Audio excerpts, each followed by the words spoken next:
আপনার জন্য এবারের প্রশ্ন, আল্লাহু আকবার। কোন অবস্থায় বান্দা আল্লাহর সবচেয়ে নিকটবর্তী হয়?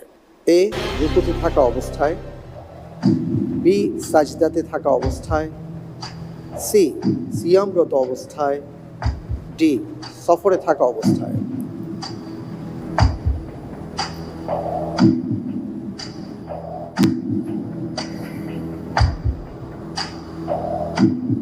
আলহামদুলিল্লাহ, আমি এখান থেকে উত্তর হিসেবে বেছে নিচ্ছি বি, সাজদাতে থাকা অবস্থায়।